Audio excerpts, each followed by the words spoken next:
Okay, I just wanted to do a really quick poll, just to gather a sense of how you're feeling at the moment. So we're just going to do a poll. If we, Stacey, can you do the first one? I think you should be able to do it. So there's two questions. One of them is, how confident would you feel explaining the terms social value and social impact to a colleague? That's question one. And then question two, how confident would you feel talking about the change you make to your clients, users, communities' lives? Okay, so two questions. And if you just click on the one that you feel represents you, and we'll just have a look at what people put on there.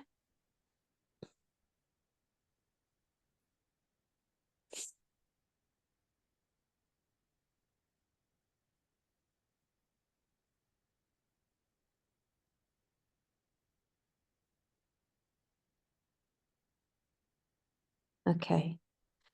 So there's a striking difference between the two, which is good.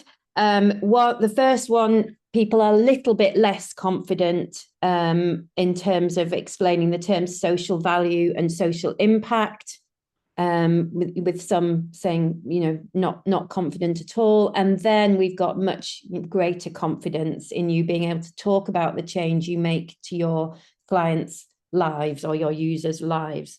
Okay, so essentially, they are the same thing. Okay, so in really simplistic terms, your social impact is the impact you are having on people's lives, their quality of life. But I just wanted to do that at the beginning, and then we'll do it again at the end later on, just to see whether there's any shift. So we'll hopefully there will be, but we need to just see whether it works today going through those terms. So you probably, like me, will have noticed more people or more reference to the term social value and social impact in the last few years, and there are political reasons for that, and financial reasons for that, and obviously ethical reasons for that. But it's not social value isn't a new concept. And so I'm just going to go through some of the terminology and the thinking around what we mean by social value and social impact, and then breaking that down into what that might look like in your organizations. So I am going to do a little presentation, and those of you who know me know that we work very informally. So if you want to raise a hand while I'm talking, that's fine. Stacey will say somebody's got their hand up and we'll stop and listen, but there will be an opportunity to ask questions afterwards. So let me share my screen with you. Go.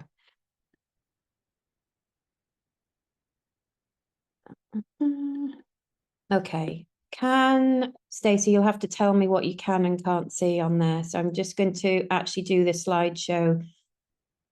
No, I will do the slideshow. Okay. This is where it all goes. Oh, no, I can see you. That's all right. Okay. Which slides can you see, Stacey? Yeah, we can see the main slide, and then we can see a smaller version of what the next slide's going to be. Okay. I'm going to swap displays. What can you see? Full screen now. Full screen. Okay. Introduction to social value. So this looks very professional, doesn't it? Okay, so I'm going to go through thinking about how the term social value makes you feel. I'm going to talk about how you do change the lives of the people you work with. I'm going to go through the difference between social value and social impact. And I'm going to just touch on measuring and managing social impact. And, do you know the difference that you're making? So anyone want to say, how does the term social value make you feel as a practitioner? And anyone want to share? Go. I knew Ian would put his hand up. Go on, Ian. I'm an attention seeker. That's what it is. I tell you what, I just been thinking about this, because it's like, these are important terms in some ways, i.e. Yeah. If you're applying for things, you got to kind of play the game, the jargon game. Mm, Do you know what I mean? But if you're just, I talk to a lot of people, a lot of ordinary people going about their day-to-day business. I don't really want to mention social value or other kind of no, terms, jargonistic kind of yeah, terms or acronyms, or, there's a kind of corporate kind of bubble that we're all in. yeah. So And you have kind to of be the the world of interpreter of David that. Brent, the world of David Brent kind of percolates through Mm, still, even after 20 years of the office. And I think it's a good thing to challenge it. So I yeah, think, yes, let's have the discussions around the terms, but yeah, let's deconstruct them and say, yeah, look, we can say it in a better way, or yeah. a more down to earth way. Plain language And the way. Teletubbies agree with me on that as well. They speak in a very simple language, which Yeah. I understand, which children and others understand as well. So I think that's quite important. Go on, Jess and Ellen. Yeah, I'm an attention seeker too, Ian, don't worry. So, I think, yeah, it's something that is like we work with some partners because we are their social value and like they pay us to do parts of that. Yeah.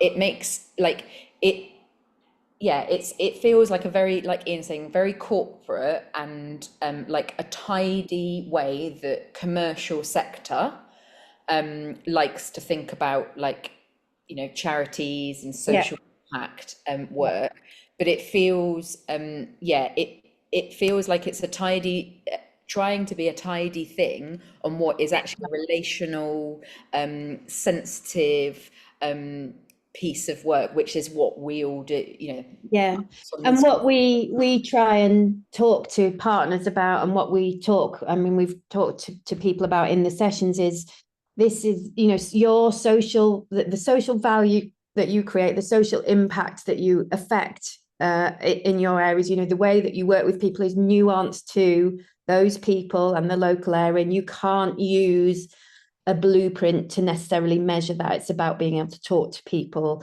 So we'll come to that later on. But yes, so we've got it's got a corporate-ish sense to it. It's a jargonistic term. It is an important term because it has a legal status. There's a Social Value Act, which we'll come to in a minute.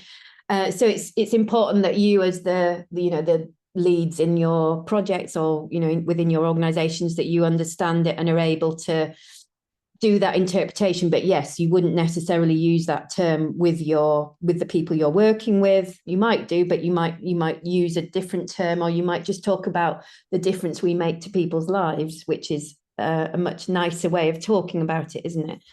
So Dale, I'm just letting somebody else in from the waiting room. yes, okay, Sandra, I just noticed your hands up there. It's right, it only just went up. So when I've been involved in social value to date, it's for tenders. And I Yeah. absolutely get what you're saying is what everybody's delivering under the BIF 2 is total social value. However, my experience has been when we've had to write tenders is that local authorities are now choosing the TOMs. Yes, they are. Yeah. You have to Be able to for talk your about social that. value against, Yeah. and therefore that can make it difficult for, I believe, and please, make it easy for us. I believe that can then make it difficult for us to fit into that, although we absolutely, what we deliver across Bristol and through the BIF funding is nothing but social value. But I think it can be difficult to fit it into those TOMs that the local authorities expect us to respond by. Yeah, so the TOMS is exactly what I was just saying. Then it's a tool, or it's a framework that is very specific. It excludes small community-led organizations, and actually it excludes us as when we apply for bits of funding, we can't show impact across all of it. We don't create. So one of the things is, what jobs are you creating in the local area that you're working in? We don't do that. We work with local people, we develop skills. So we have actually, Sandra, we as and again, maybe this is something that we do as a next stage to this, is collectively start to think about what you would write as your social value statement. that addresses those areas. So we have increasingly been asked, exactly like you, to become a social value partner to other people who don't feel like they, corporate partners. So yes, so we have written a statement that addresses some of those areas and argues, I think, in quite a valid way, why we should be considered. And the other thing, the other hope thing, Sandra, is that Social Value UK and Social Value International, which are the sort of representative network membership organisations, they completely see that, and they are developing an alternative response to the TOMs that enables organisations like us to be able to show and to be able to compete against bigger organisations that do that, that do create jobs wherever they are, apprenticeships. So yes, I completely understand where you're coming from. That's good to know, because if this comes out, if BIF 3 goes ahead with funding as it is, but if saying all of that, at this point in time, BCC use the social value portal, so that very much limits you to be able to just upload a statement and go, aren't we great, this is what we do. No.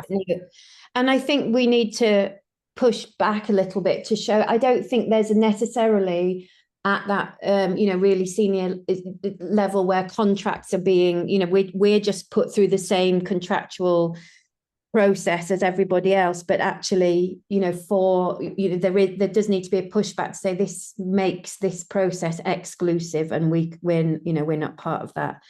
Okay. So sorry to anyone else who hasn't come across any of that, but those are the kind of discussions that we can come back to. Actually, I think it is probably a bigger discussion to have as a cohort, because you will all be coming across that at some point. So let's just go to understanding the terms from our perspective. Oops, let me go on to here. So there are two terms: there's social value and social impact. And I always think about, when I'm thinking about them, I always think about this diagram. So you've got three aspects to social value. You've got people, you've got prosperity, and I think that term can be misinterpreted. So when we're talking about prosperity, we mean, in its broadest sense, we mean thriving communities, prosperous communities, and then we've got planet. But the term social value is really being able to understand the importance that people place on changes to their well-being. So we are placing importance, we're thinking about, for people to live happy, safe, healthy lives, they place importance on well-being and the experiences that create that well-being. So social value means, if you can understand social value, the importance that people place on changes to their well-being, then you can use your insights from that to make better decisions. So to say, I know that if we do this activity, it impacts on people's well-being, they value that very highly, and therefore that's where we should place our investment. So that's why social value is being talked about in the corporate sector, because there's much more focus on social value as a broader kind of understanding of the value to society of any investment. When we look at those three areas, the 3 Ps, again, nothing new. In corporate sectors, it's called the 3 Ps, or the triple bottom line. It's about the impact on people, the impact on prosperity, and the impact on planet. But what we look at is the intersection between those. So the intersection between people and people being prosperous is social justice, equality, inclusivity. The intersection between people and planet is people being able to enjoy the environments that they are in. So sometimes people use the term place instead of planet, and that incorporates living spaces as well. And then the intersection between prosperity and planet is basically the survival of the human species. So always think about what impacts are we having in those areas. And I think what you were saying, Sandra, before is when you're filling out those, the social value portal, you're sort of forced down these lines of talking in a particular way that doesn't fit the way that we work. So we should be pushing back against it. Just a little bit about that whole thing about value for money. So value for money has always been, a decision-making process for government, for any organization, but it's often been focused on things that we can put a monetary value to, things that have a market value. And that has meant that social impact or social value has been missed off. People just go, well, how much did it cost? How much does it make? How much does it save? And therefore we'll make the decisions on that. But fortunately, people are starting to realize that doesn't actually necessarily improve people's lives. So it's really important to talk about how people are feeling, how they are doing, how they are living, how well they are, and how good a society we can create. So when we talk about value for money now, it's much more important to equally value the social stuff alongside the economic stuff. And the Social Value Act, which actually came into play quite a long time ago, but was updated in 2018, that now includes a much greater focus on making sure that that we value those things that don't naturally have a monetary value. Now, that in itself makes it more difficult to measure, as you know, because you're all trying to measure things that don't necessarily have a value on them. But there are lots of ways of doing that, measuring the value that you create, that we've talked about in some of our sessions, and I'll mention a little bit later. So we've got the Social Value Act. The Social Value Act also means that it's sort of explicit now within that 2018 update that any public award made by government now has to explicitly talk about that social value. And unfortunately, I think people have very quickly moved to, oh, well, what that means is we'll just use this thing called the TOMs. So we'll just ask a load of questions, and that helps us to do that. I do think that there is a pushback against that, and I do think that Social Value UK and Social Value International are working on that, and we're part of that discussion with them. We're members of both those organisations. So you've also got the Government Green Book, which some of you may have heard of, and that is a set of guidelines for commissioners on how to evaluate tenders. So when you tender for something that's public funding, the commissioners will use the Green Book to evaluate your tender. In there, it doesn't say anything about the TOMs. The TOMs is just a private company that's created, a useful framework in some ways, but in its literal interpretation, it means that that's not been very helpful. But yeah, the Government Green Book is something that it's useful to look at if you're commissioning services, but it's useful if you really want to get into all of this stuff. It's useful to look at what things commissioners are looking for when they're evaluating tenders.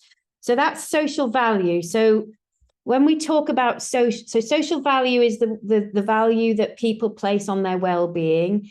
It's not necessarily a monetary value, although there has been lots of research into proxy values that you can give to people's well-being, and we'll talk about those in a sec.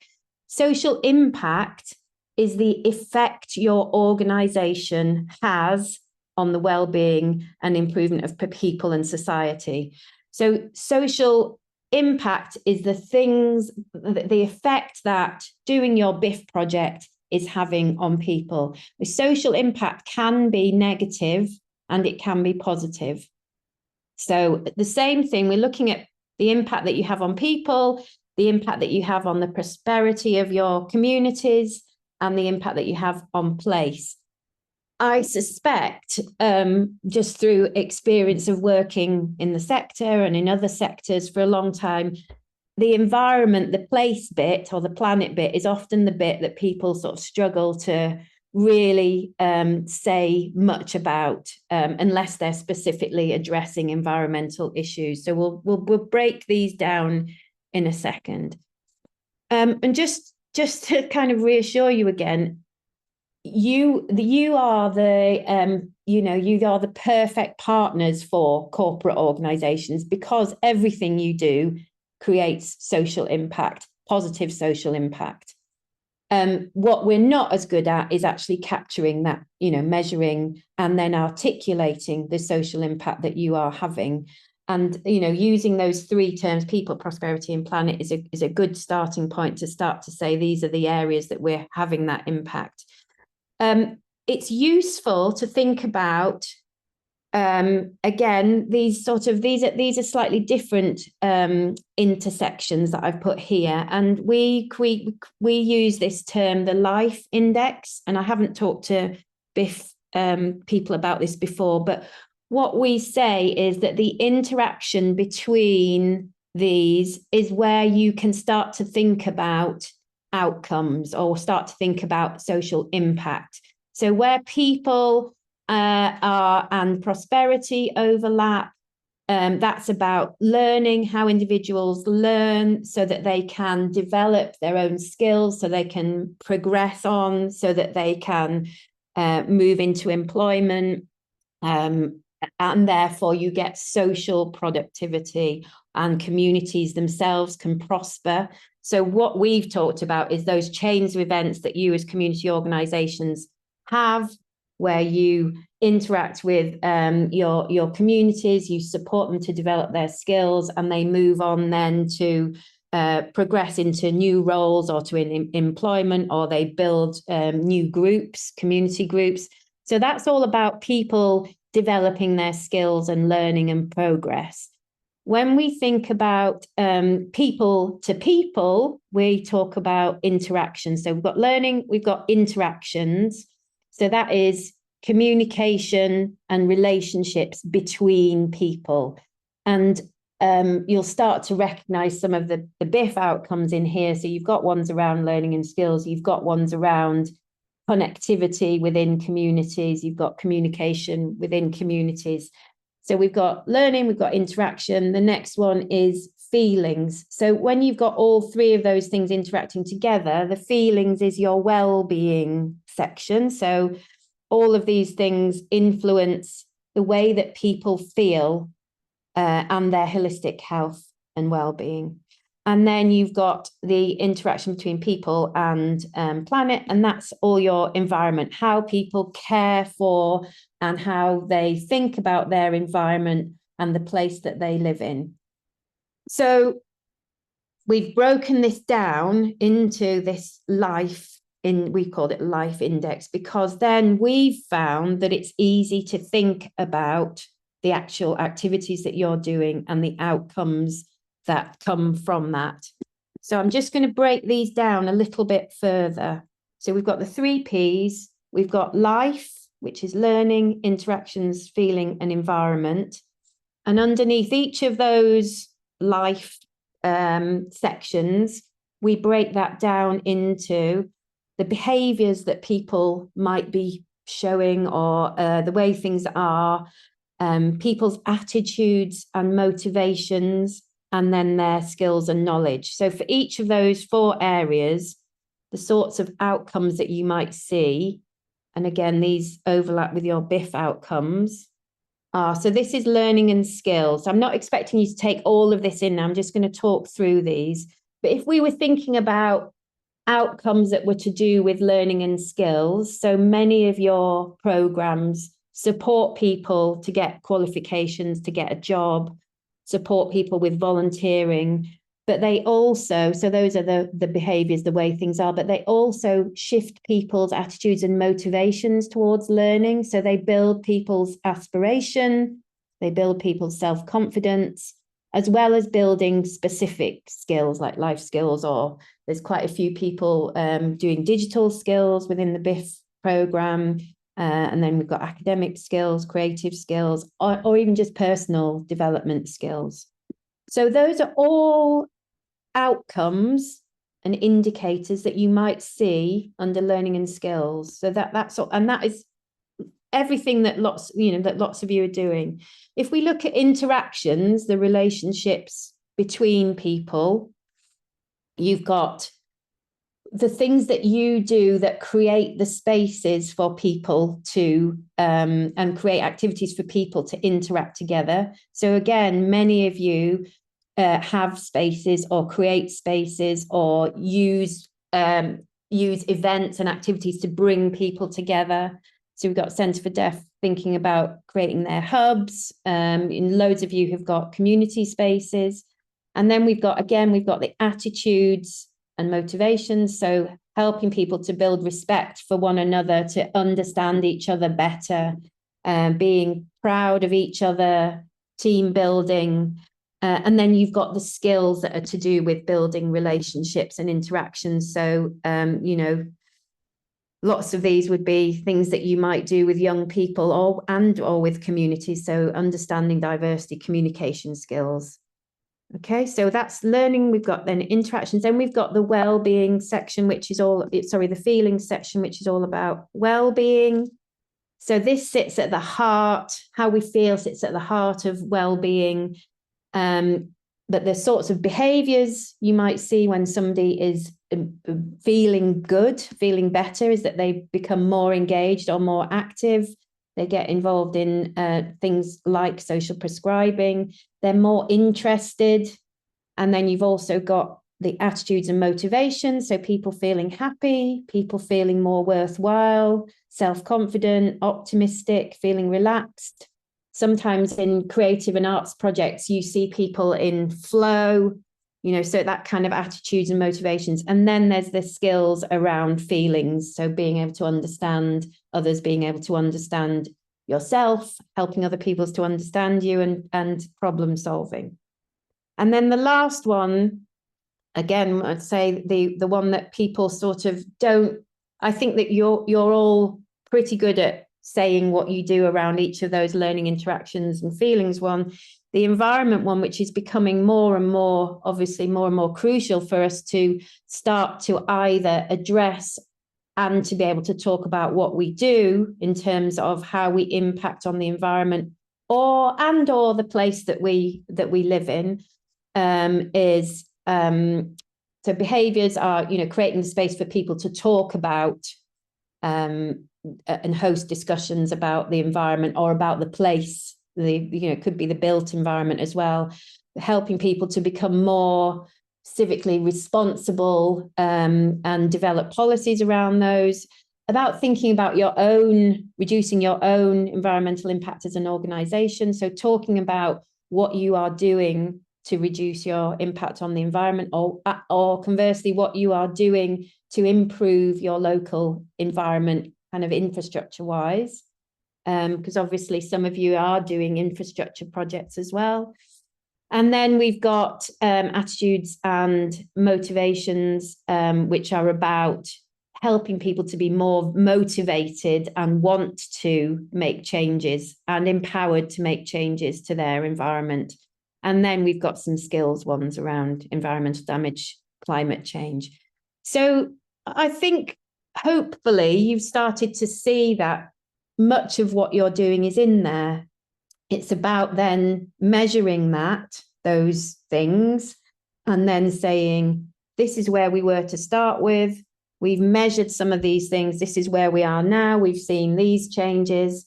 And this is the difference that we've made to people's lives.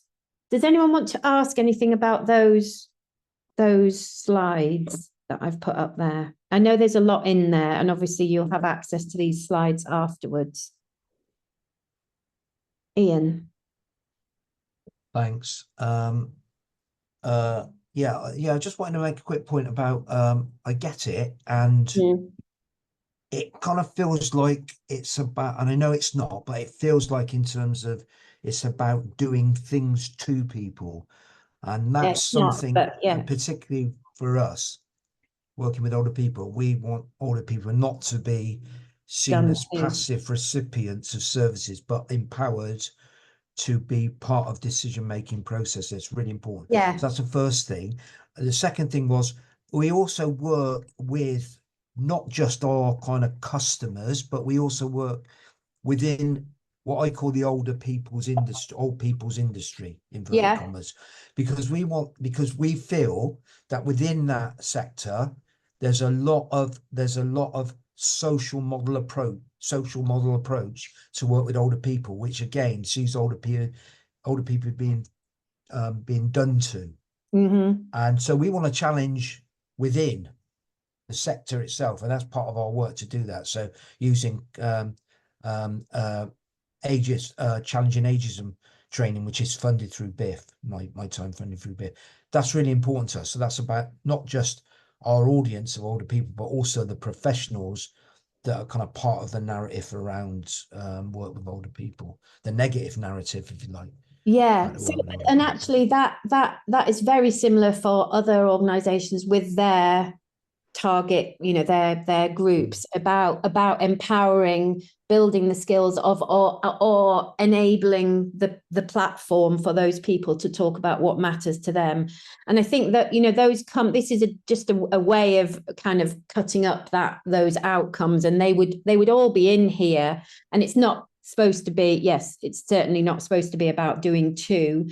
It is about providing the conditions for, so the spaces for the activities that support those outcomes to happen. So you want, you ultimately, if you go back to the 3 Ps, you're trying to create a better environment for people, or not, you're not trying to create, you're trying to support people to develop the skills or to develop the better places. So yes, it's not about doing two, certainly isn't. This is just a way of, I suppose, exploring what those 3 areas mean and then translating that in for your own organization. I just realized, sorry, it's we've got 2 people's hands up, I think. Yeah, African Voices Forum. Yeah, African Voices Forum was first. Is it Penina? Yes. Hi. Yeah, apologies. I was a bit late joining. I just sort of lost track of the time. So I might have missed what you said at the beginning. So if what I'm asking doesn't make sense, just shut me down. But I'm just really keen to understand how you measure the social impact when would we normally assume that we've got a baseline of where we are starting from? Because the baseline always leads to can tell you what the impact of what you're doing is. So we know, for instance, we might just know, but there isn't solid data that says this is how people feel. No. But you're just sort of saying this is what we want to try and address.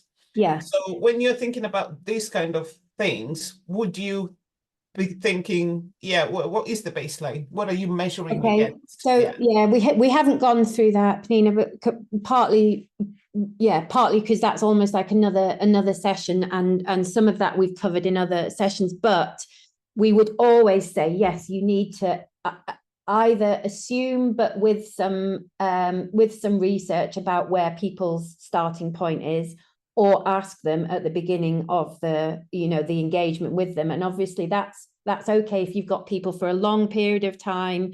You can create surveys, or you can, we've talked about people's CRM systems, and when people register, you can do some baseline stuff, quite simple stuff around, you could use, for example, the Office for National Statistics, 4 questions on well-being, which are about how you're feeling, and then you use that at the end. So using the same measurement beginning and end will give you what we call distance traveled.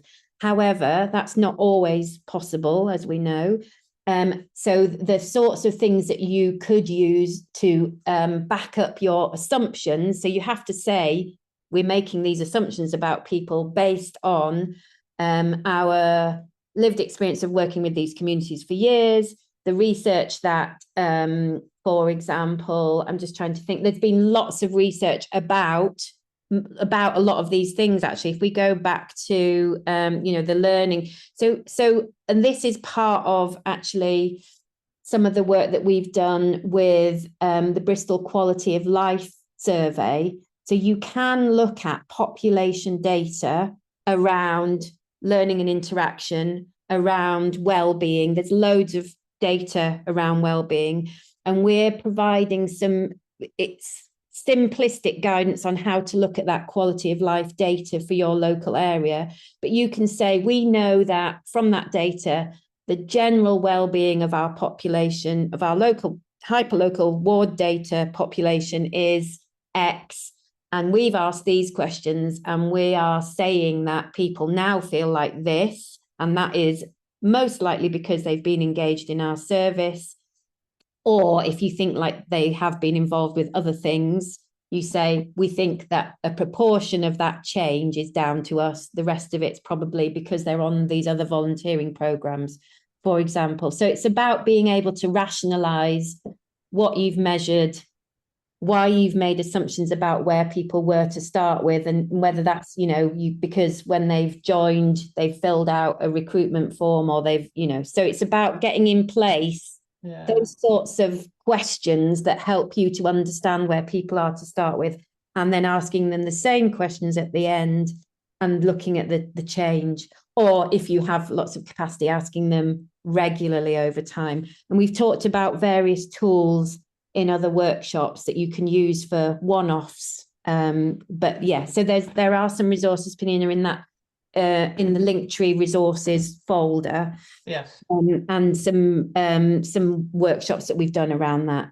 So yeah, you're right. That's useful. I suppose maybe my other question would be whether that, if we're looking at other data which is held elsewhere, whether we have confidence that that data is representative of communities. So so sometimes it is not always representative, and that might be a barrier sometimes for us to say we are making an assumption based on this data, because it's not always obvious. No, and I think you're right. Sometimes it's not representative. What I would say from my experience of working on those big data sets that local authorities either have or don't have, the Bristol Quality of Life survey data is really extensive and really valuable.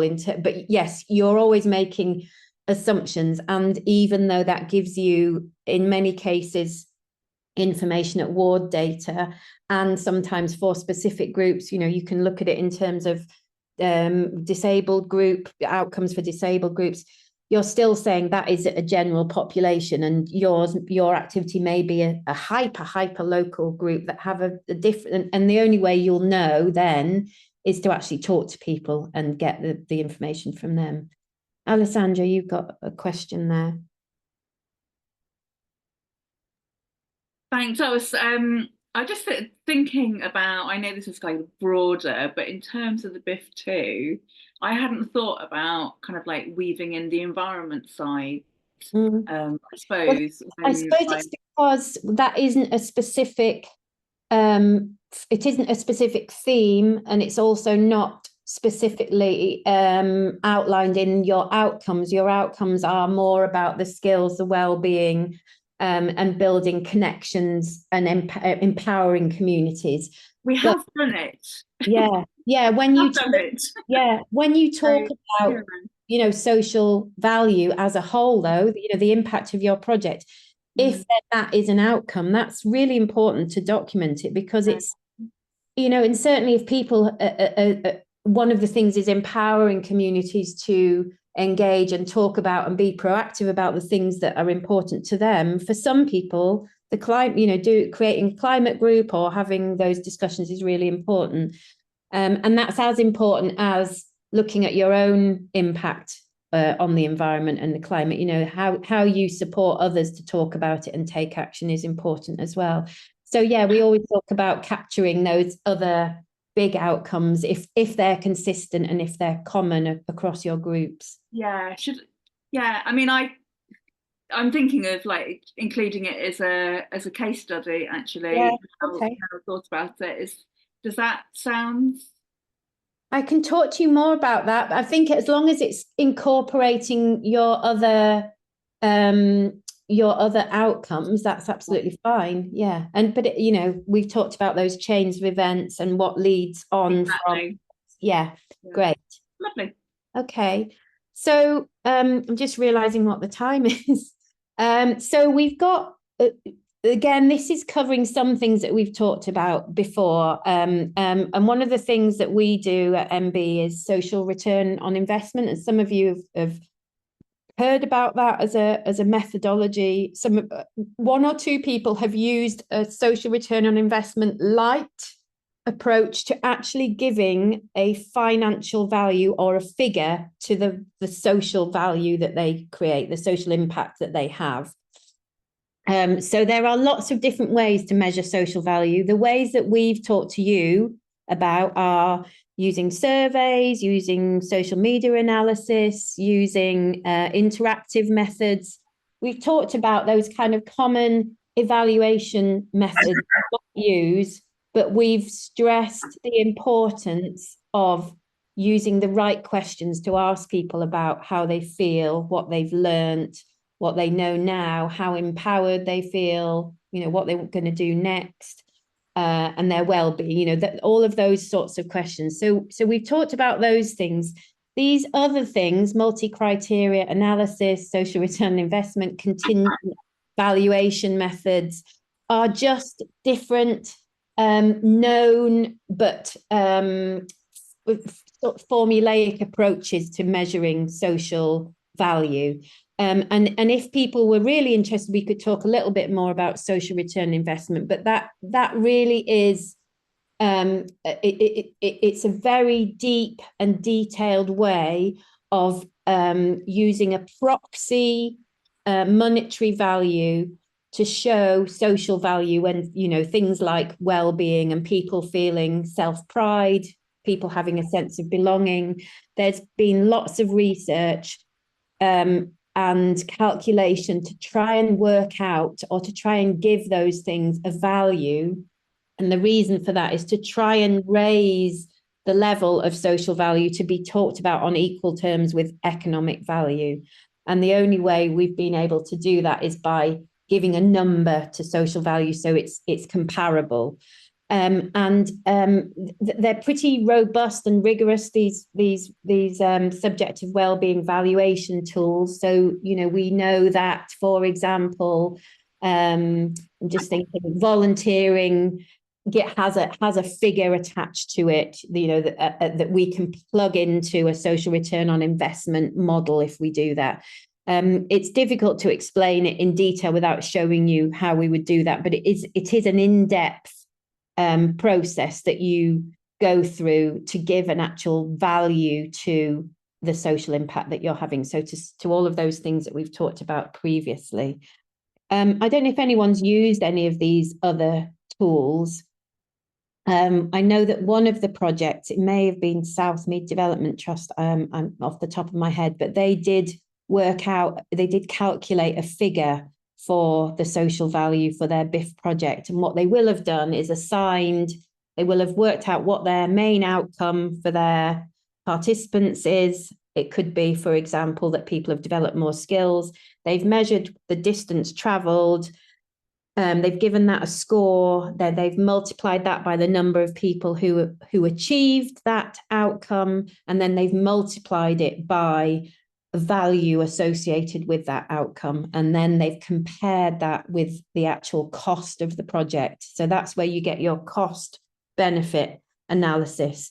And obviously the ideal is that the benefit outweighs the cost, but sometimes even just saying, we spent this much on this project and we know that the value to people and to our communities is at least equal to that, it means that it's an important and worthwhile project. What we find with projects like yours, when we do social return investment, if I came and did a social return investment on any of your projects, you would find for a relatively small investment, you get really significant value. So you'd probably have a really big ratio. So for every £1 of your BIF funding spent, you get a social value return that is, multiplied several times because of the impact of the work that you do.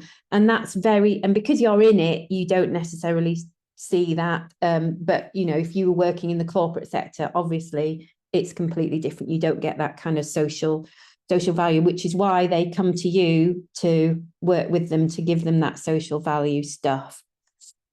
So, all of those tools on there are ways to measure and demonstrate social value. Some of them involve calculating money and calculating things.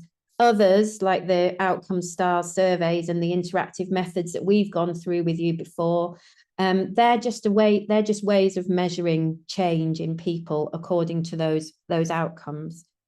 And the final thing that there are some additional slides on here that you'll get when we send these out, because there are some questions that we associate with the life outcomes that are helpful, that we've lined up with ONS and community life questions. And they're the same questions that are used on the Bristol Quality of Life survey.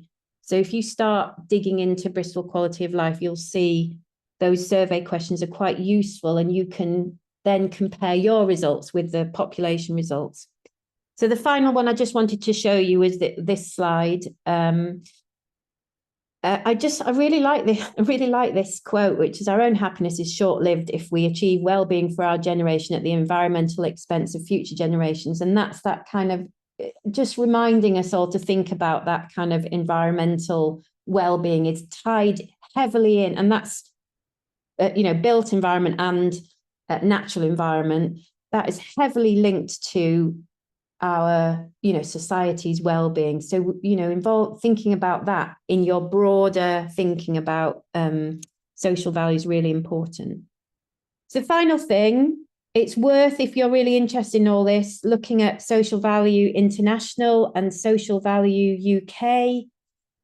They talk about, and these are very much, we use these in our practice. This is kind of at the heart of what MB does. We don't just use frameworks like the TOMS. We say you have to talk to people to really know what difference you're making to their social, to their social value, to the social value of the area you're working in. So we always involve stakeholders. We always try to understand real changes that matter to those people. We only include what's material. That means including the things that really change for everybody.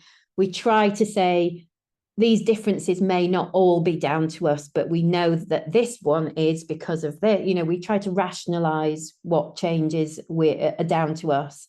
We're transparent, and we always go back to people to check. So, it's good practice to say, we've done this evaluation. We think that people are feeling happier as a result of this project. We think that people feel more empowered to go and talk to their local MPs as a result of this project. And then going back to maybe a user group and saying, does this feel right? So we always go back and verify our results. And we always encourage people to take action as a result. So there's no point in doing an evaluation or thinking about your social impact if what you find you then don't take action on it. So it's about understanding what you need to do as an organization to really respond to that, even or especially if it tells you something that you weren't expecting to find. So those principles, I really like them because they are grounded in, your community-led approaches to improving lives, basically. So I hadn't expected, I did have some activities for us to do. I hadn't expected this to go right till 1 o'clock, but just, are there any questions? I'm just going to have a quick look at the chat, because I know some people have put things in there. There's a question just come up from Jess and Ellen. Yeah. Will there be a session on how to best apply to be a SV partner for a corporate tender? Great to understand how to capture and share, but would be great to learn more about to get hold of SV. Yeah, we probably won't be doing a session on how to apply to be an SV partner for a corporate tender, partly because it's something that we're grappling with all the time. If it's something that lots of people want to do, it's worth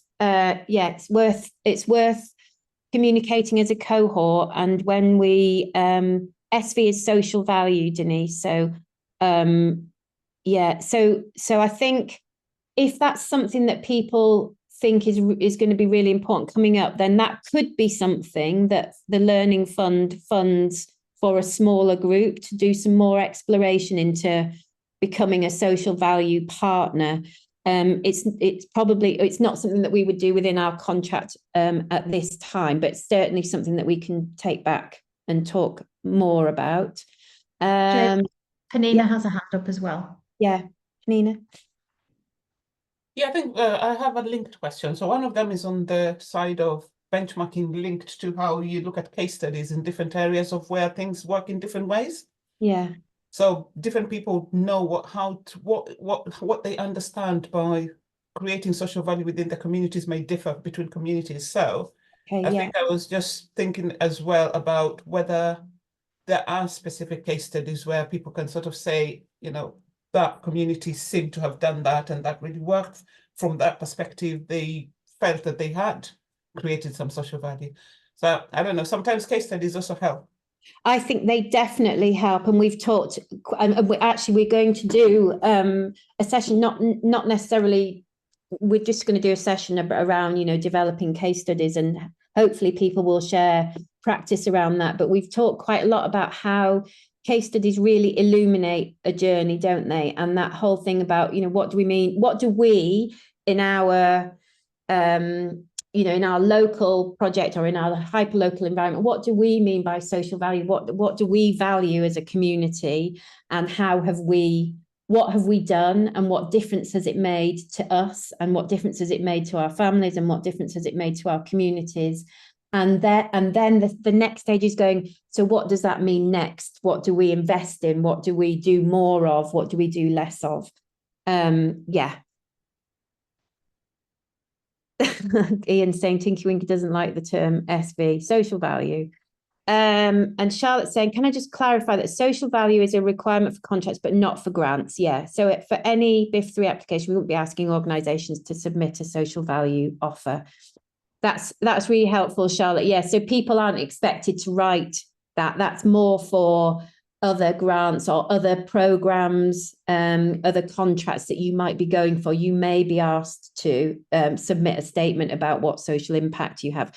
And if people wanted to do that, again, that's something that you could do as a cohort. You know, you could say, actually, it would be really useful if collectively we start to think about, or we have a learning session about writing what social impact we have, you know, ready to put into tenders. That's something that you could do between yourselves. And Charlotte's saying, we'll be sending a survey out at the start of BIF year 4 about your learning priorities, so we can build that in. Okay, so I think some people have had to go. Any final questions before we sign off?